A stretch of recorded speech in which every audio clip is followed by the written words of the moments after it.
창세기 3장 6절 말씀 한 절 받았는데, 자기 십자가를 지고 이와 같은 제목으로 하나님의 말씀을 전가하도록 하겠습니다. 여러분, 신앙생활이 뭐라고 생각합니까? 제가 이렇게 물어보면은 아마 나름 여러분들이 생각하시는 신앙생활에 대해서 말씀들을 하실 것 같습니다. 여러분, 신앙생활에 대해서 예수님께서는 이렇게 말씀하셨습니다. 신앙생활은 것은 자기를 부인하는 것이다. 이 세상에 있는 것이나 이 세상을 사랑하지 아니하고 하나님을 사랑하는 것이 신앙생활이다. 너의 생각 내려놓고 내 뜻을 따르는 것이 신앙생활이야. 그렇게 자기를 부인하는 것이 신앙생활이라고 했어. 또 예수님께서는 자기 십자가를 지는 것이 신앙생활이다. 주님께서 명령하신 것에 대해서 책임을 다하는 것, 그게 신앙생활이야. 그렇게 해서 예수를 따르는 것, 그렇게 신앙생활을 정의해 주셨어요. 마태복음 16장 24절, 이에 예수께서 제자들에게 이르시되 누구든지 나를 따라오려거든. 예수를 따르는 자들이 성도들입니다. 그리스도인입니다. 자기 십자가를 지고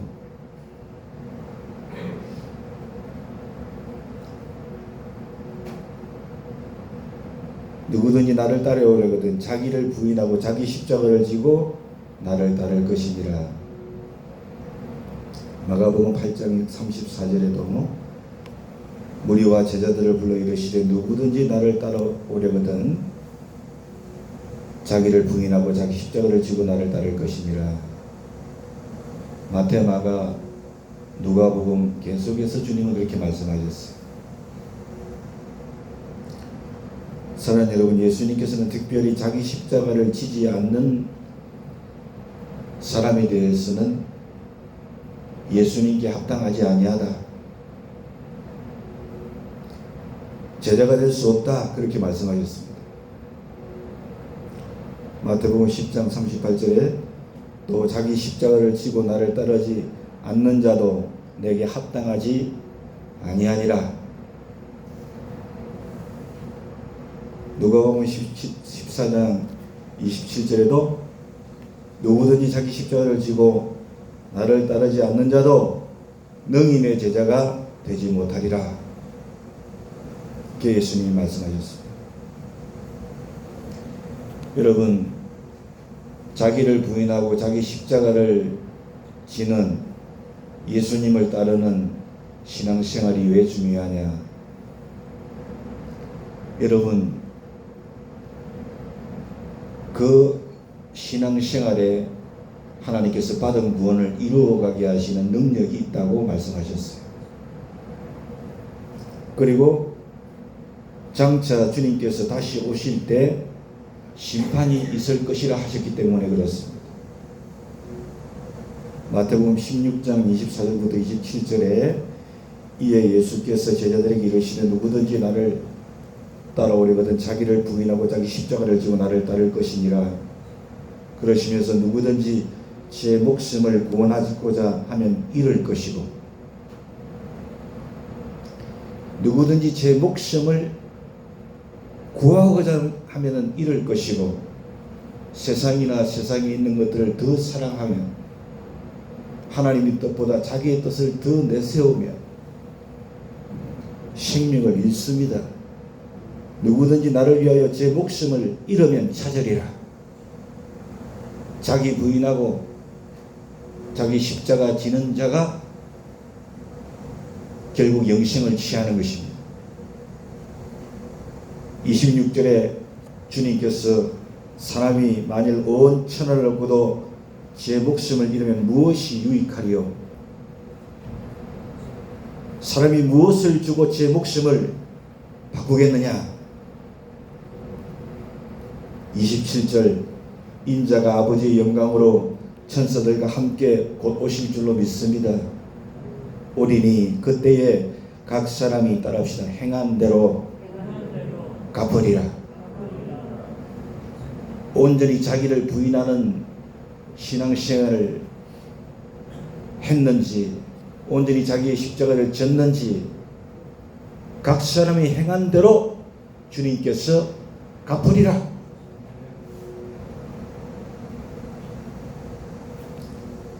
그러므로 여러분,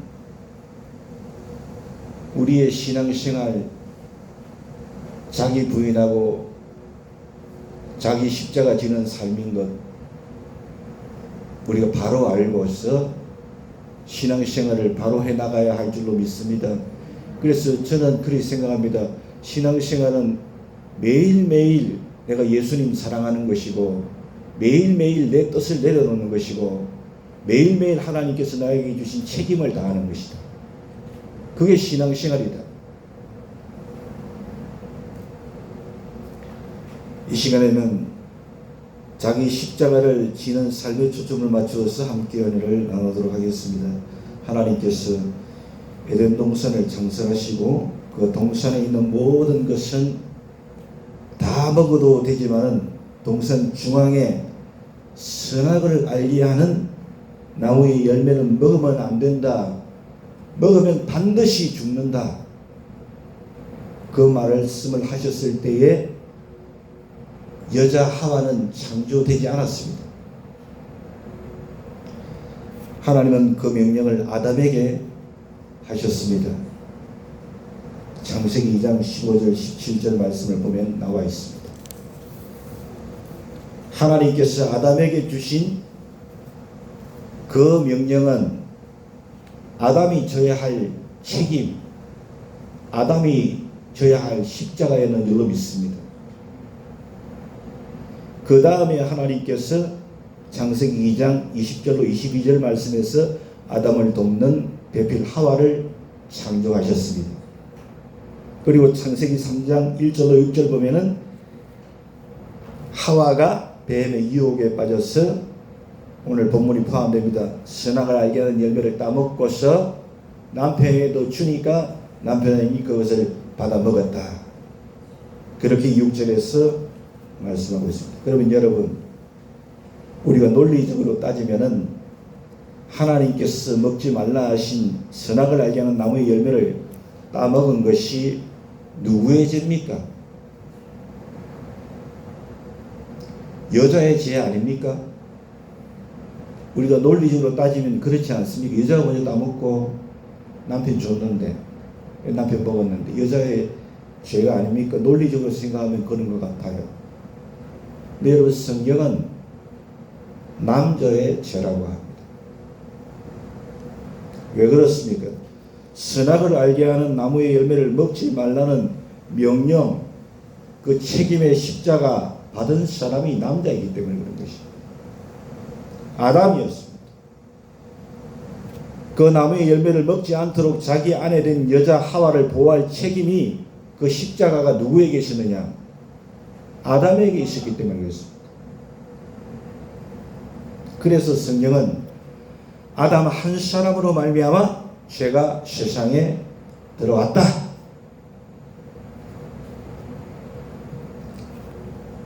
사랑하는 여러분, 이러한 일련의 사건과 말씀을 통해서 하나님께서 우리에게 주시는 교훈이 무엇일까? 저는 아무리 작은 책임의 십자가라도 우리에게 주어진 책임의 십자가를 지는 것이 이처럼 중요하다는 것입니다. 저는 그렇게 생각합니다. 아담은 자기에게 주어진 명령 하나님의 십자가를 제대로 지지를 못했어요. 책임을 다하지 못한 거예요. 십자가를 못 졌어요. 그래서 여러분, 죄가 세상에 들어와서 이 끔찍한 세상의 슬픔과 고난이 인생들 가운데 주어진 거 아닙니까? 사도 바울의 가르침을 보더라도 고린도전서 4장 2절에 그러므로 따라합시다. 맡은 자들에게 구할 것은 충성이니라. 책임을 다하는 것이다. 맡은 자들에게 구할 것은 충성이니라. 그래서 오늘 또 저는 놀러 가고 싶었는데 못 가고 여기 왔습니다. 교회 왔습니다. 하나님 맡겨주셨으니까 책임 다하려고.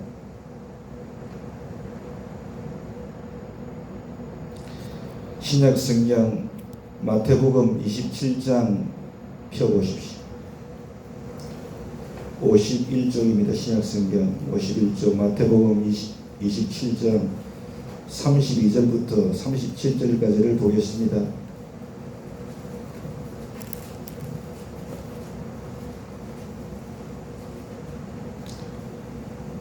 다 찾으시면 아멘 하세요. 32절 봅시다. 나가다가 시몬이라는 구레네 사람을 만나매 그에게 예수의 십자가를 억지로 지어 가게 하였더라. 여러분, 예수님께서 채찍에 맞으시고 피를 많이 흘리신 가운데 계시기 때문에 매우 허약한 상태이셨습니다. 옛날에 사형수들은 자기가 못 박힐 사형터린 십자가를 지고서 사형장까지 가야만 했습니다. 다른 강도들은 건장해서 자기 사형터리였던 십자가를 지고서 가는데 예수님께서는 체력이 바닥나셔가지고 십자가를 지고 가시지를 못했습니다. 쓰러지신 것입니다.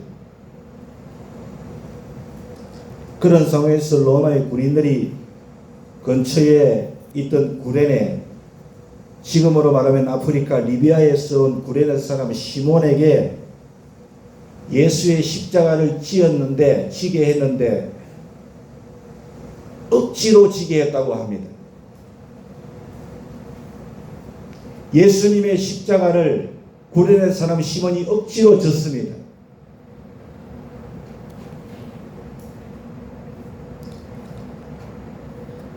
제가 생각했을 때 구레네 사람 시몬에게는 아닌 밤중에 홍두깨와 같은 일이 아닐 수 없었을 것입니다.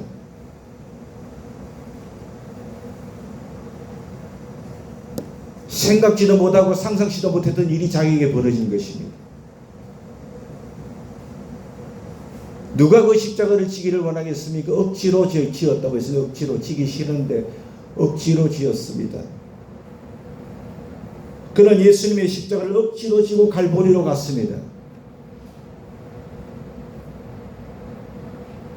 여러분, 구레네 사람 시몬이 만약에 그 예수님의 십자가를 억지로 지지 않았다면 어떻게 되었을까?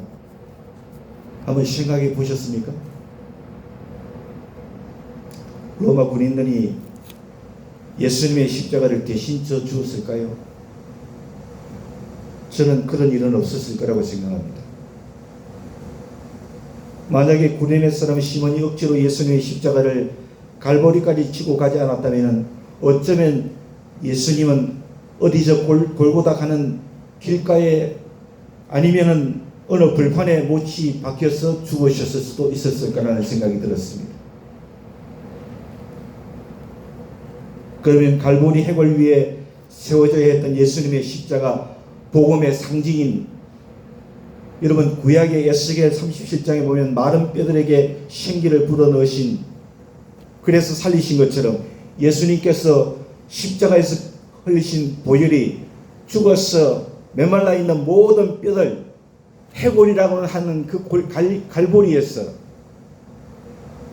그렇게 죽어 메말라 있는 모든 뼈들, 인생들을 소생시키고 살려낼 것이라는 그 상징적인 의미가 결코 이루어지지 않았을 거라고 생각합니다. 여러분, 이처럼 십자가는 내 뜻과 의지와 상관없이 억지로 지는 것이 십자가입니다. 여기 오늘 여러분 다 나름의 십자가가 있는데 여러분 지고 싶어서 지는 사람이 있습니까? 없지요. 여러분, 십자가는 억지로 지는 것입니다. 반드시 여러분이 아셔야 됩니다. 억지로 지는 거요. 그런데 여러분, 아시는가요? 내가 십자가를 억지로 지기 때문에 누군가가 행복해진다는 거예요. 그리고 그 사람이 십자가를 억지로 지기 때문에 내가 행복해진다는 것을 여러분 아십니까? 제가 이렇게 목회를 하고 있는데요. 행복하게 목회하고 있는 이유가 뭐예요? 제가 져야 할 십자가를 다른 분들이 져주시고 계시거든요. 그러니까 제가 행복한 거예요. 그렇죠.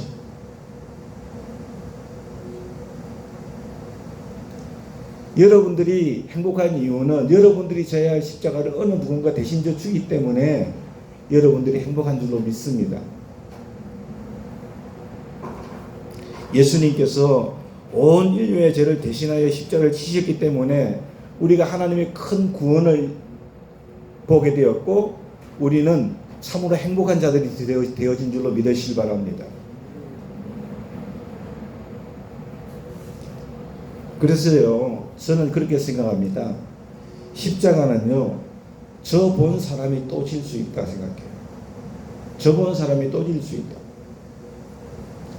왜냐하면 내가 십자가를 졌을 때 누군가가 행복해 하는 것을 봤기 때문에, 내가 십자가를 졌을 때 누군가에게 하나님의 사랑의 열매가 맺히는 걸 내가 봤었기 때문에 또 십자가를 지는 거예요. 다른 이유가 있겠습니까, 여러분? 그렇지 않습니까?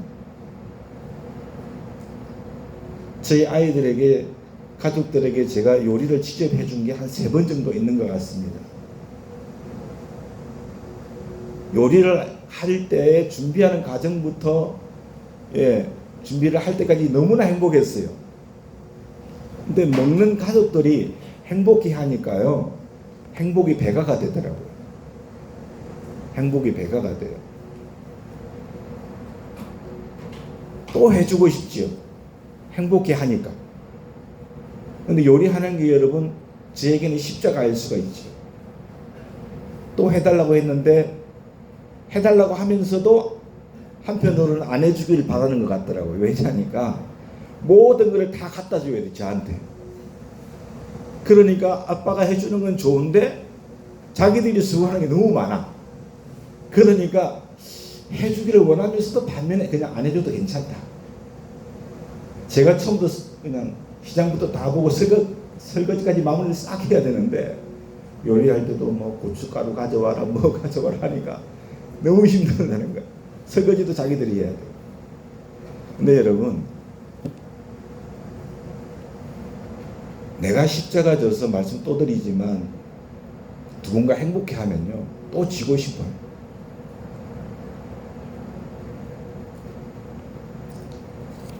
그래서 십자가를 져본 사람이 또 질 수 있다고 저는 그렇게 믿고 있습니다.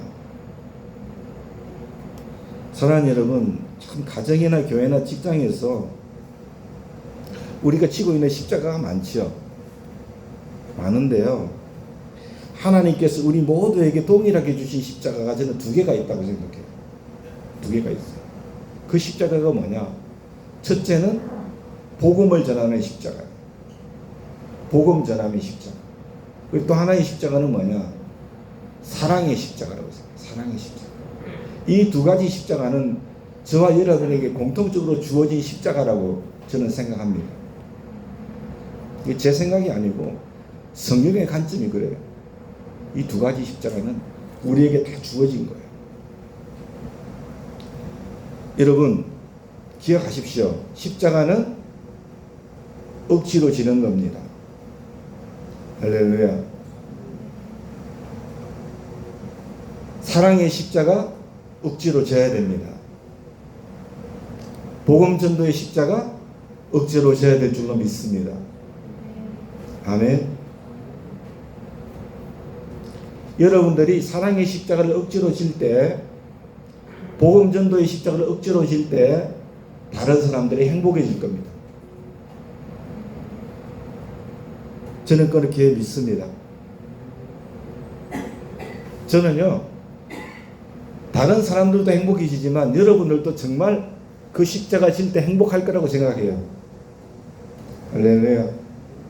사랑의 십자가 질 때, 복음전도의 십자가 질 때, 지난 금요일 날에 한 분이 이런 얘기를 저에게 했어요. 퇴근하고 너무나 힘든데 하나님이 감동 주셔가지고 전도를 갔다는 거예요. 전도를 갔는데 처음부터 전도하기는 참 그렇고 1시간 반 동안 얘기를 했는데 그냥 사랑하는 얘기 하다가 끝에는 전도를 했다는 거예요. 감정을 곁들여서 했는데 전도하러 갈 때는 너무나 피곤하고 힘들었는데 어떻게 전도를 할까 했는데 전도하고 오니까 너무나도 기쁘다고. 이런 기쁨은 어디서 맛보지를 못했다는 거예요. 그 말을 딱 듣고 나니까 제가 옛날에 맛보았던 그 기쁨이에요. 할렐루야. 피곤이 싹 가시는 거예요. 그냥 피곤이 가시고 하나님이 주시는 힘인 줄로 믿습니다. 행복인 거예요. 그렇게 행복하더라고. 우리 모든 성도님들이 사랑의 십자가, 복음 전도의 십자가 질 수 있기를 소원합니다. 33절 34절 보겠습니다. 골고다 즉 해골의 이곳이라는 곳에 이르러 썰get한 포도주를 예수께 주어 마시게 하려 하였더니 예수께서 맛보시고 마시고자 하지 아니하시더라. 여러분, 썰get한 포도주는 로마 제국에서 십자가에 못 박혀 죽는 사형수들에게 베푸는 마지막 자비가 바로 썰get한 포도주였습니다. 왜냐하니까 이 썰get한 포도주는요, 진통제 역할을 하기 때문에 그래요. 마취제 역할을 하기 때문에 그렇습니다.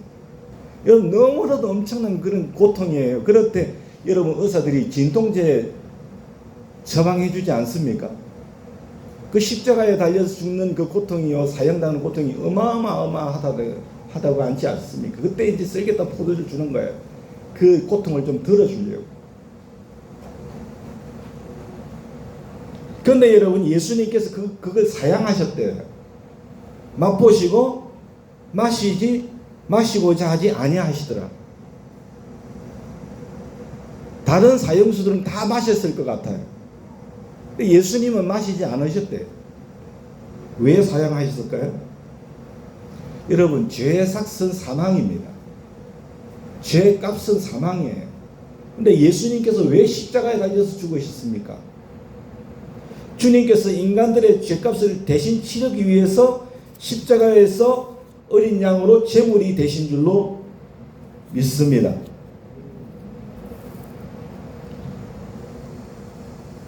그래서 십자가의 그 고난을 100% 다 받으셔야 우리에게 100%의 구원이 임하는 것이기 때문이었는 줄로 믿으시길 바랍니다. 그거는 오롯이 다 받으셔야 되는 거예요. 주님께서 고난을 80% 받으셨다? 그 고난을 좀 경감시켰다? 그러면 여러분, 구원이 완전해질 수가 없는 것입니다. 이사야 53장 5절에 뭐라고 했습니까? 그가 찔림은 우리의 허물을 인함이요. 찔려도 여러분 제대로 찔려야 됩니다. 주님이 제대로 찔리셨잖아요. 우리 허물 때문에. 그가 상함은 우리의 죄악은 인함이라. 그가 징계를 받음으로 우리가 평안을 누리고 그가 채찍에 맞음으로 우리가 나음을 입었도다. 예수님의 십자가는요, 온전히 지신 십자가였는 줄로 믿습니다. 사랑하는 여러분, 십자가는 99%가 아니라 십자가는 100% 지는 것이 십자가라는 것을 여러분 반드시 아셔야 됩니다. 할렐루야. 여러분, 사랑하되 끝까지 사랑하십시다. 복음 전하되 때를 얻든지 못 얻든지 항상 힘쓰실 수 있기를 원합니다. 아멘. 십자가는요 100% 지는 거예요. 99% 아니에요. 여러분 음식 맛도 보면은 뭔가 1% 부족한 맛 있잖아요. 뭔가 2% 부족한 맛 있잖아요. 그러면 여러분 그 집에 안 갑니다. 100% 그렇지 않습니까? 아, 이 맛이야. 십자가는 100% 져야 되는 거예요. 35절 36절 그들이 예수를 십자가에 못 박은 후에 그 옷을 제비 뽑아 나누고 거기 앉아 지키더라. 그렇게 말씀했습니다. 당시에는 여러분 사형수의 옷은요 복을 가져다 준다 그러한 속설이 있었어요. 왜 예수님의 옷을 그 군인들이 제비를 뽑았겠습니까? 서로 가지려고, 서로 그걸 가지려고. 그런 속설이 있었기 때문에 그런 거예요. 사형수의 옷은 복을 가져다 준다. 그래서 사형수들이 죽으면은 군인들은 어떤 옷을 가질 것인가 항상 신경전을 벌인 거예요. 그래서 사람들이 제비를 뽑은 것이지요. 누가 먼저 뭘 가질 것인가 결정하기 위해서 제비를 뽑은 것입니다. 그리고 그곳에 앉아서 지키던 그 군인들은요 제비를 뽑은 후에 예수님을 십자가에 못 박았습니다. 예수님께서 누구신지도 모르고 십자가에 못 박았습니다. 그리고 거기 앉아서 지켰습니다. 그런데 여러분 한번 생각해 보세요. 그곳에 앉아서 지키는 그 일이 얼마나 무의미한 일입니까? 얼마나 쓸데없는 일인지 여러분 그 사람들은 몰랐어요. 그렇죠. 자기들은 나름대로 제비 뽑고 예수님 십자가에 못 박고 했는데 나름대로 열심히 뭔가를 한 것 같은데 그 일처럼 쓸데없고 여러분 그 일처럼 여러분 무의미한 일이 어디 있었겠어요. 여러분 우리는요 매일매일 살면서요 여러분들이 하시는 일이 무슨 의미가 있는 일인가, 여러분들이 하시는 일이 정말 의미 있고 쓸모 있는 일인가 그것을 생각할 수 있어야 됩니다. 오늘날 교회 안에서조차도 많은 사람들이 예수님을 확실히 잘 몰라요. 예수님을요 자기의 어떤 지식과 경험에 잣대로 자꾸 예수님을 재려고 그러지요. 안 그렇습니까? 그러면서 예수님을 다 아는 것처럼 얘기하는 사람들이 얼마나 많은지 몰라요. 예수님이 누구신지 확실히 알지 못한 채 그런 사람들은요 예수님을 십자가에 못 박는 사람들이라고 저는 생각해요. 예수님을 십자가에 못 박고 있는 거예요. 관심은 오직 예수님을 통해서 자기의 이익만을 챙기려고 하는 거예요. 이런 사람들은요 자기들이 하는 일이 예수님의 십자가와 어떤 연관이 있는지 생각하지 않습니다. 절대로. 그러므로 이런 사람들은 제가 봤을 때 저는 그렇게 말하고 싶어요. 예수님의 십자가에 못 박은 로마 군인들과 똑같은 사람들이다. 나름 뭐 일을 하고 있는 것 같아요. 그러나 그 일은 정말로 무의미한 일이에요.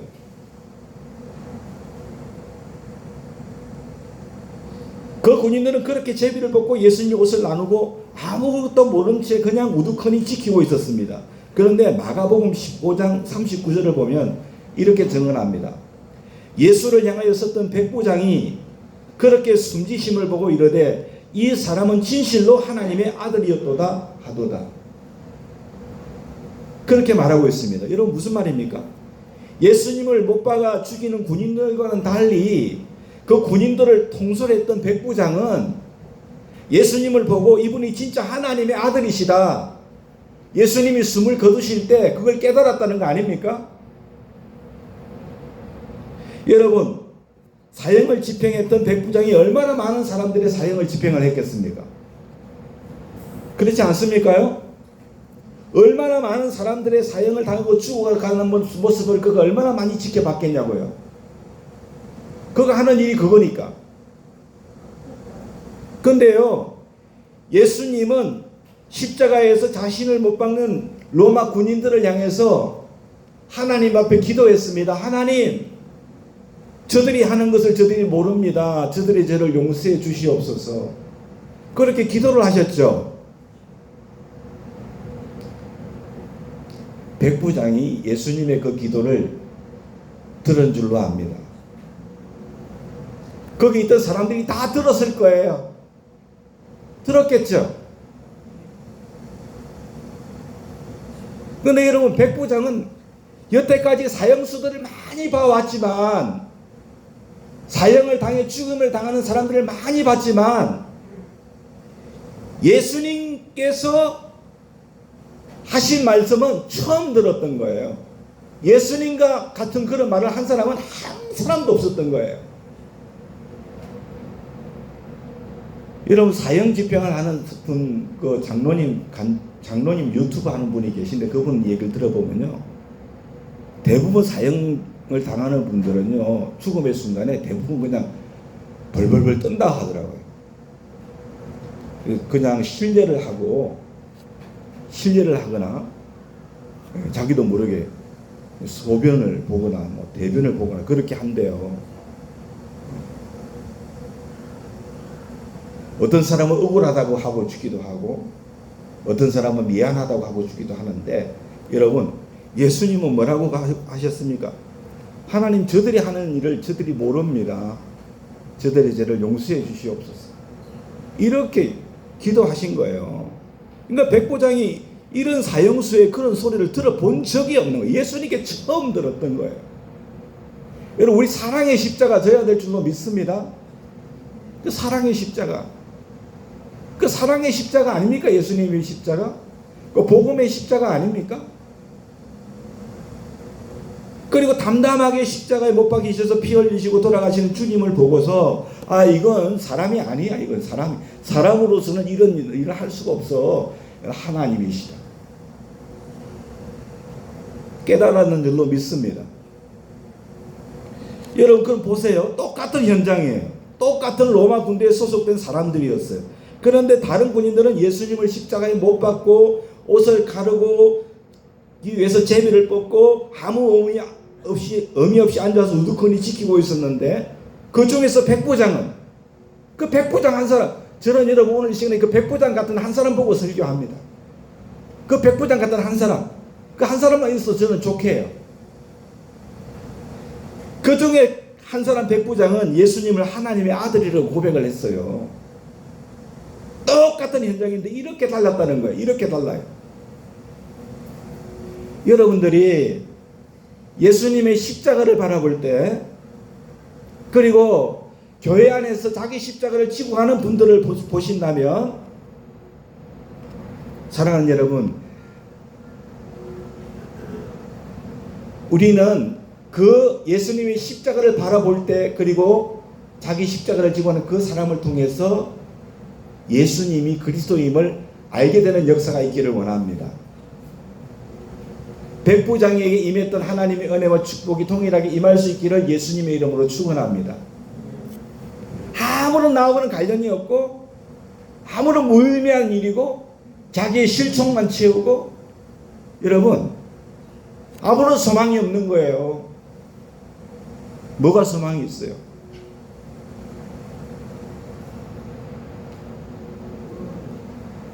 우리가 조그만 영의 눈을 가지고 관심을 가지고 주님의 십자가를 바라본다면,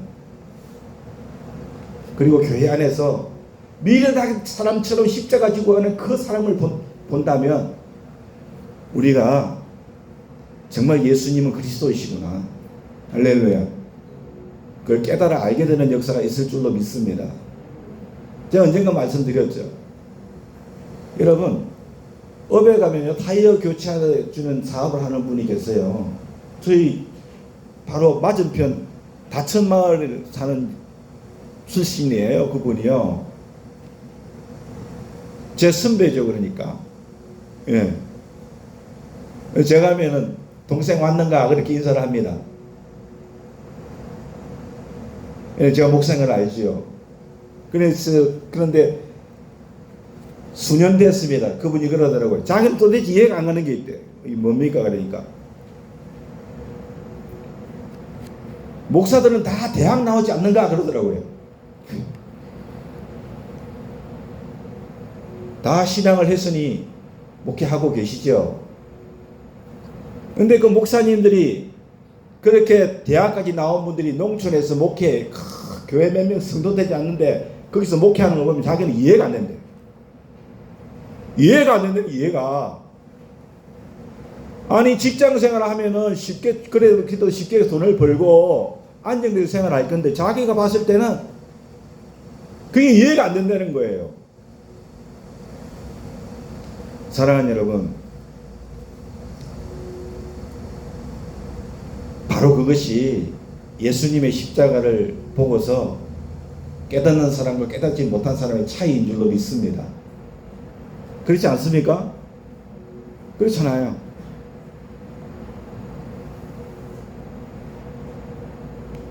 제가 그랬어요. 하나님이 살아계시니까 그분이 우리 죄를 위해서 죽으시고 부활하셨으니까 그 복음 위해서 충성하는 것이죠. 그래도 이해를 못 하시더라. 37절, 그 머리 위에 있는 유대인의 왕 예수라 쓴 제패를 붙였더라. 그 머리 위에 있는 유대인의 왕 예수라 쓴 제패를 붙였더라.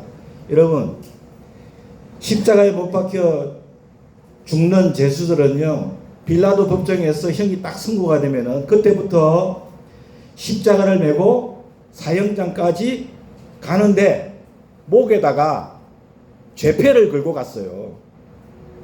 뭔 패를 걸고 갔다고요? 죄패를 걸고 갔다니까요. 목에다가. 예를 들면은 강도짓을해서 잡혔어요. 그러면 목에 죄패에 강도 3범 이렇게 거는 겁니다. 그래가지고서 철저하게 수치를 주는 거예요. 예수님의 목에 걸렸던 죄패는 뭐였나요? 강도 3범이었나요? 예수님의 제목은 뭐였나요? 유대인의 왕이었죠. 예수님의 제목은 그거였어요. 유대인의 왕이야. 그게 예수님의 제목이었어요. 그 죄 때문에 예수님은 십자가에 죽으신 거예요. 유대인의 왕이라고. 대제사장 집단이 세계의 왕은 로마의 황제 딱 한 사람뿐인데 저자가 왕을 참칭한다. 그래가지고 고발했지 않습니까? 그래서 예수님의 제명은 유대인의 왕이었어요. 그래서 예수님의 목에는 그 제패가 걸렸고 그 제패를 걸고 갈보리까지 해골 골짜기까지 간 거예요. 그 제패를 걸고 유대인의 왕. 여러분, 십자가에 못 박히고 나면 그 제패를요 십자가 위에다 걸었습니다. 목에 걸었던 것을 빼가지고 십자가 위에다 걸었어요. 여러분, 다른 죄수를 생각해 보세요.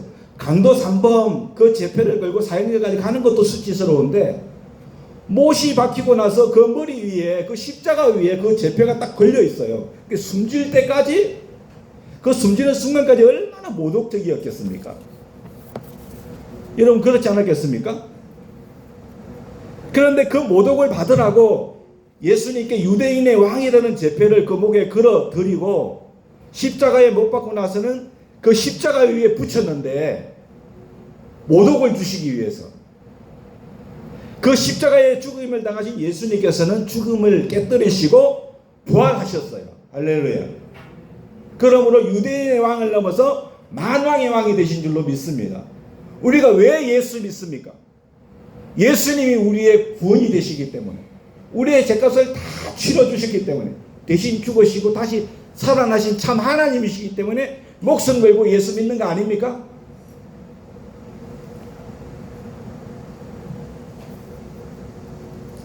사랑하는 여러분, 오늘 제가 여기서 37절 말씀에서 드리고 싶은 얘기는 그것보다도 예수님은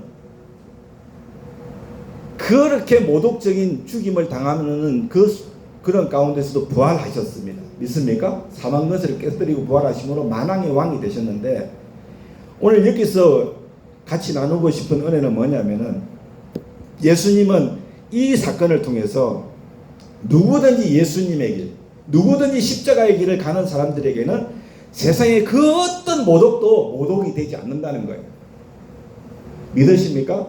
그 어떤 수모도 수모가 되지 않는다는 거예요. 친히 그것을 보여주신 줄로 믿습니다. 왜? 다시 살아나셨기 때문에. 할렐루야.